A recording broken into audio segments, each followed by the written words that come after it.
Well, I got a few minutes before I'm getting pulled into a meeting with one of my endeavors, and I figured I would check comments, clear out spam.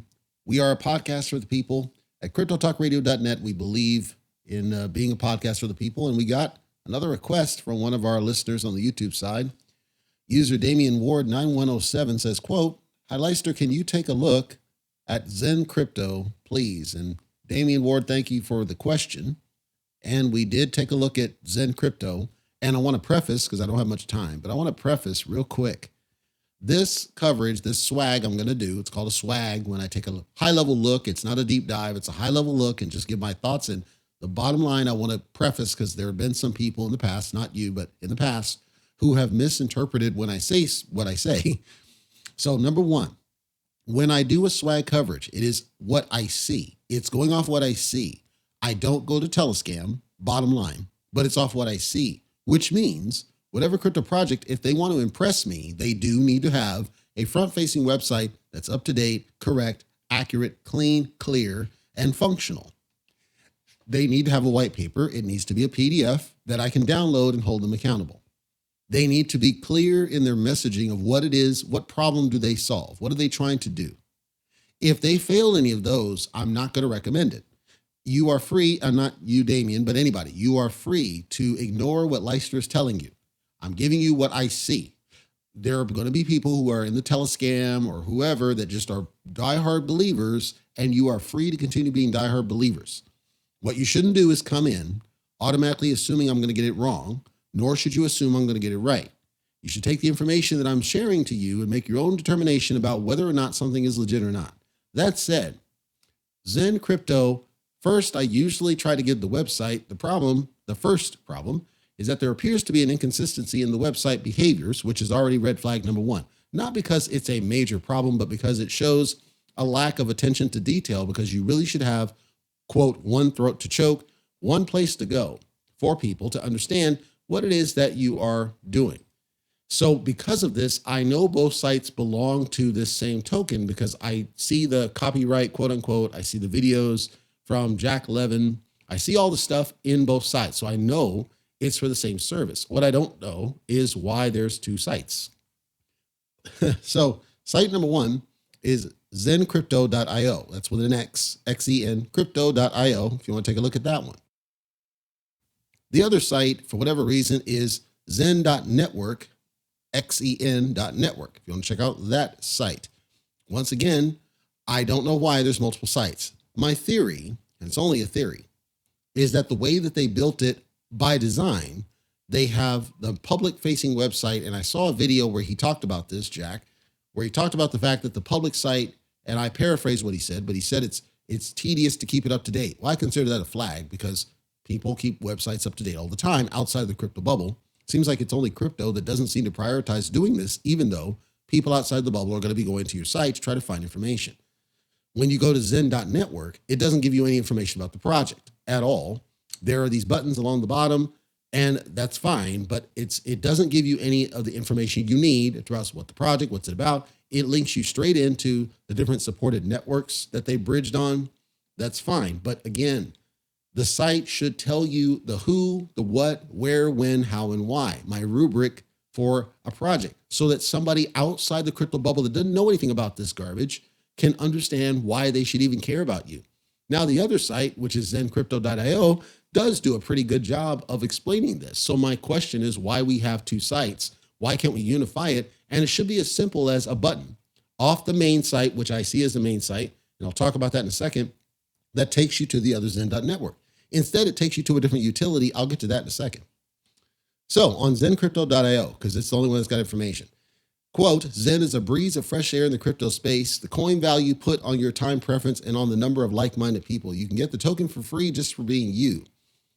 I'm not going to go through more reading. I'll summarize the bottom line of how it's explained to me. How it's explained to me is that this token project was spun up as a contract with no initial mint and extended for people to mint their own tokens by way of a staking mechanism where you stake upfront, you mint, it locks it for a period of time, and then you can claim the tokens. Then you can go to a centralized exchange to sell them on the free market. Sounds like a compelling use case because you're setting your own price. Sure, I saw on various forums of social media that there were claims that this is copying, quote unquote, what Hex did. I didn't dig into Hex, so I cannot affirm that is or isn't the case. I am saying that according to what I see on social media, people say this is a copy of Hex. So on their FAQ section, XEN, they have a section that calls out the difference between XEN and Hex. Quote, XEN resembles Hex because it values long-term preference. Both projects reward the holders for the amount of time they invest in holding on to their tokens. The yield that's paid to stakers comes from inflation and not other users. They're inflationary, as in Hex, presumably, because their supply grows, but at the same time, Hex has a decreasing number of T-shares, determining how the daily inflation gets split up between the stakers, while XEN's emission decreases over time and depends on the delta rank of each user. Hex has an original address that holds the majority of tokens, whereas XEN does not, meaning they did initial mint, have an original address, and each user can mint XEN on their own. Hex tokens were made based on the donations they got from users, while XEN starts with no supply and gets new ones through a process called free minting, which everyone does. So what they're saying is that Hex, they initial minted tokens, so you have whales that hold bags and probably some devs that hold bags, and as well, that the claim anyway is that Hex is excessively inflationary, that it's going to grow out of control. I'm going to call out why I find this to be a contradiction here momentarily. I want to talk about the tool. There's two of them, so that's a concern. When you go to the zencrypto.io, there's a mint XEN button. You click that and it takes you to this widget, tells you to pick a chain. So far, it's very intuitive. You pick the chain, and then you have three buttons, very intuitive, across the top: dashboard, mint, and stake. They don't explain what they are, but at least visually it's intuitive. Now, here's the challenge. This tool doesn't work unless if you're using a browser plugin, presumably. I assume this. I didn't try it because I didn't want to, because I shouldn't have to. And I assume they built it around MetaMask, which we already know violates people's privacy at their whim. So no, I will not be doing that. Well, the way I tested it and the way it should work is when you hit Connect Wallet, it should bring up a barcode. So it gives you other wallets option. And it brings up the Wallet Connect barcode, QR code as we expect. However, when you try to connect this from the tablet, it will connect. But then when you try to do the actual stake part, or mint part rather, it won't do anything. It doesn't give you the confirmation of the gas fees in the transaction. So my suspicion is that this is half-baked. It wasn't built correctly, and they built it to primarily assume that you're doing this either on your mobile device itself or that you're using the browser plugin. To me, that's bad code. I'll go to, even though I don't think very much of them at this point, the Libero ecosystem. Their tool works perfectly fine doing what I described to you. Everrise's ecosystem works perfectly fine doing what I described to you. Angie's works perfectly fine doing what I described to you. That's well-built code. So the fact that the code isn't well-built enough to allow a disconnected experience the way I'm describing, even though it prompts the barcode, tells me it's not well-built code. So I already have some flags. So beyond the fact that it's a separate tool, right?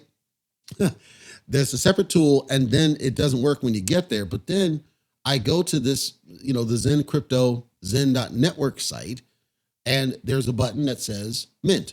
I click that, and it's got another different widget, completely different tool. You can do the same selects, but it's a completely visually different tool. And it does the same thing. You prompt the number of days that you want to lock it in, hit start minting. This doesn't work. Not only does it not work, the disconnect doesn't work. So when you try to disconnect your wallet, it doesn't work. So I'll just call this out on my own. If you choose to do this, just to try it out, I would recommend that you then go back to the Everrise ecosystem. Everrise has a tool where you can remove some of these lingering accesses to your coins, because if you don't, it might allow them to steal tokens out of your wallet. I'm not making a claim. I'm saying that the fact that their tool doesn't work to properly disconnect clean is greatly concerning, and I would recommend that you not leave that link out there, because I don't know what to make of it. So two different tools. They visually look completely different from one another, and neither of them work the way that they're supposed to, and they don't disconnect like they need to. So I'm already skeptical. Then I got to the so-called white paper, which is in the document they call a light paper. Here's the problem. This document was generated in version 1.4 of Adobe. Version 1.4 of Adobe hasn't been in circulation for at least 15 years. Numerous security issues, numerous problems, and Edge, the browser, will not render it because it's too dang old. So this means that I don't think it was built a long time ago. I think that the person who rendered this has a dirt old computer and never bothered to update their computer, which could mean possible security issues with whatever code that they wrote. All I'm saying is I don't like to see that the PDF doesn't work in Edge when Edge is pretty flex. but this is just too dang old for it to load. You're forced to use Adobe because Adobe is less picky about it. Should not be the case. It should work regardless, but that means that you need to know enough about your generating of Adobe documents in order to generate it correctly. When I read through this so-called light paper, okay, fine. There's nothing wrong with it. It is a light paper. It just answers basic questions about what it's doing. It gives certain parts of the formulas and everything that's used for the generation of it. However, there's a number of what I would consider grammatical errors. There's parts where I'm skeptical about what they're saying. I don't have any confidence in what they're saying. It looks good, sounds good. Then at the near bottom, they have a list of all the public functions. And this might give you a little bit of cringe. I recommend that you do cringe because public functions are usually problematic, as we saw with other tokens where there were public tokens and it caused a major risk. I'll just talk about them high level because I know there's some technical details. Claim rank, I'm not too worried about. That's just getting back in, it's calculation gets back a number. Claim mint reward, that's a calculation and it gives back tokens. Claim mint reward and share is a different thing, probably to send to a different wallet, my guess, don't know. Claim mint reward and stake, there is a staking mechanism, no problem. Stake probably isn't that big of a deal. Withdraw, probably not a big deal itself. It doesn't tell me enough about how that mechanics work, but I don't have any concerns. Where I do have a concern is burn. Address user, UNT256 amount. Executes transaction to burn amount, quote, burn amount XEN for user address. This transaction is to be called by a smart contract which implements iBurn redeemable. If they're declaring this as a public function, we're right back to the ShadowFi fiasco, because if you go back to my video on ShadowFi, I called out that they said, no, this situation, a public function where you can pass in an address means anybody can burn anybody's tokens. My guess is that Mr. Levin figured it's not that big of a deal because there's not any money involved. It's basically free tokens that you trade on the fair.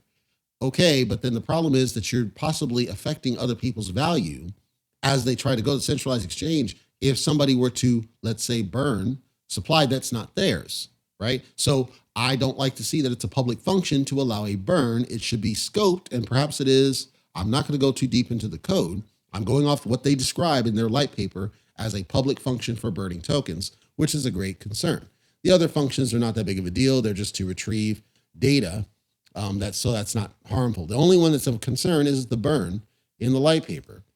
There was a video from Jack Levin, and he was talking about the mechanics. And here's where I'm going to wrap up with my analysis of this thing. The way I piece this is that there's things about body language, right? And you can search this yourself. I encourage you to. There's things about body language. One of the things about body language is a lack of eye contact, which could mean a couple things, but also excessive blinking.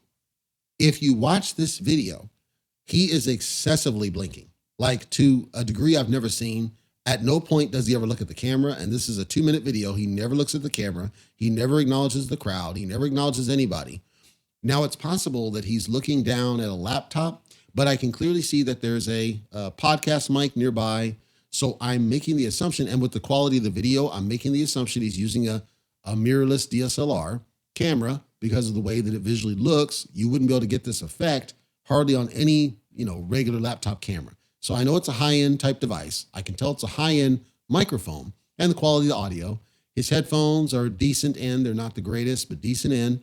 So to me, I believe this is just him not wanting to look into the camera.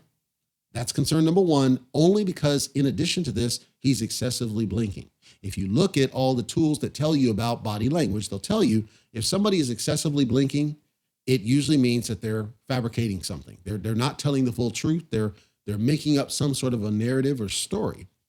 As I look at the mechanics of the token, it is as described. There was no initial minting, so that's true. Yes, you can mint your own, apparently. However, it doesn't work with all types of devices, and that seems to point to a problem with the code. So I'm skeptical there and greatly concerned there. The other thing is I do see a great amount of centralized exchange volume, so it's clear that people were able to get tokens, were able to buy and sell tokens. I don't see there's any restriction on the contract itself.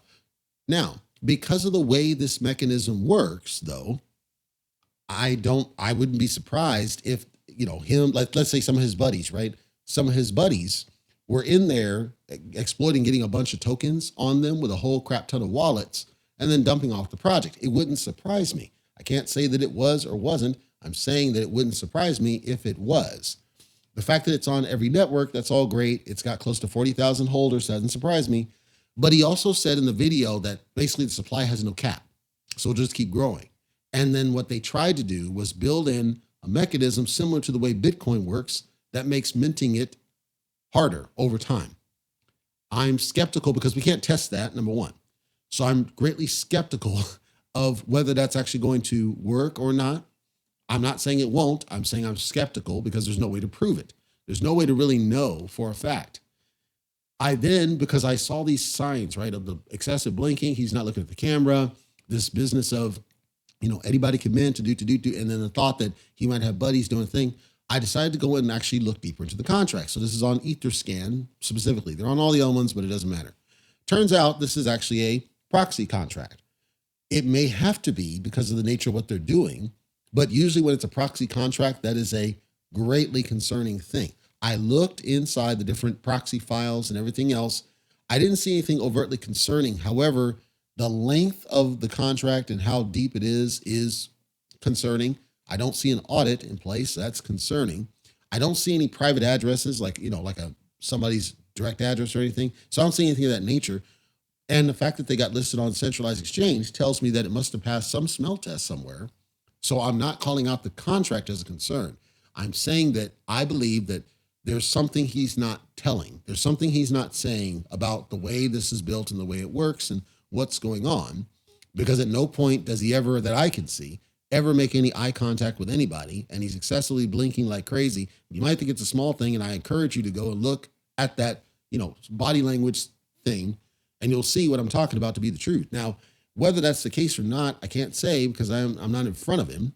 And again, I don't see anything specifically wrong with the contract itself, but I am saying that the claims around there's no cap to the supply, it'll just keep on growing infinitely, and that there's no way to breach the contract and that it's just open fair market and all that kind of stuff, it concerns me as a possible risk, but I don't know what that means at this point.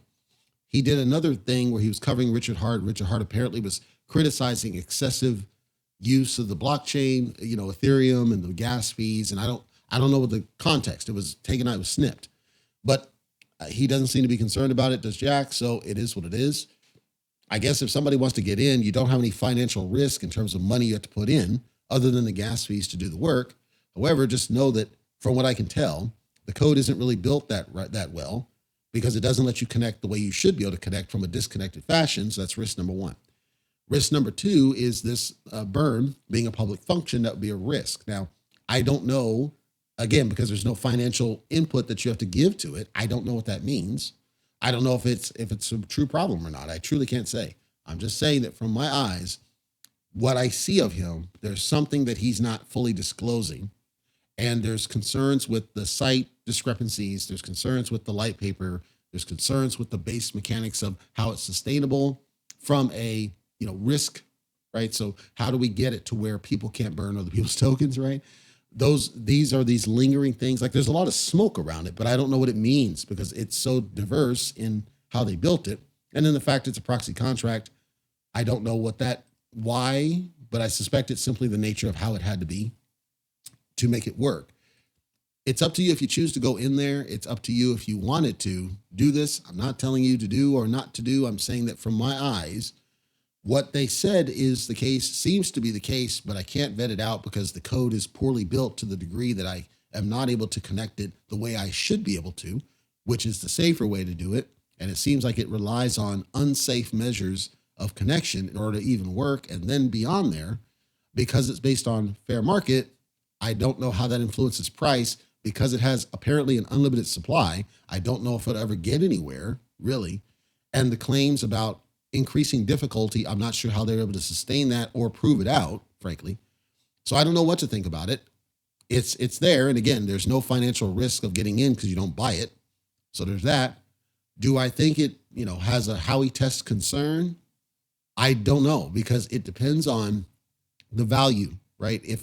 If we say that the value can ever go to a penny, let's say, and a person is able to mint, billions and billions of freaking tokens, okay, I would expect it to be impossible. But if it is possible, then it might fail the Howey test or pass in this case, the Howey test, because it means that as presented with the documentation that you're telling, things about, the freedom of minting, you can get as much as you want and you can set your own freaking price on the thing. I think they tried to build it like a commodity, right? But it's the staking, I think, bears really close to breaching that test line is the staking. And then the fact that you're doing the mint and then the whole NFT, I think there's a case to be made. Now, of course, all this depends on XRP and Ripple's case. But I am saying I would personally, again, I tried to go and just mint just to see what it does and see if I could do the buy sells on the exchange. I can only go off the data because their tool doesn't really work like it's supposed to. So it is what it is. I won't tell you not to get in it. I won't tell you to get in it. I can't say anything because I'm not really sure what it is that I'm looking at. Finally, finally, although I see names and generic avatars on their site, I see no LinkedIn. I see no background of any of these people. I have no confirmation that any of these people truly exist. Some of these images I've even seen on generic marketing things. So I have no confidence in the people at all. Jack obviously is out there on videos, but again, he doesn't talk to the camera and he blinks excessively. So zencrypto.io or zen.network, depending on what site you go to. If you want to check it out, I do encourage you to do so and see what you think. Again, there's no financial risk because you don't buy it. So that's the thing. Or you could buy it. You could buy it from centralized exchanges if you want at somebody else's set price, or just mint your own and then set your own price. So, maybe somebody tries it to see if they're able to do something with it and maybe they make some money. I don't know.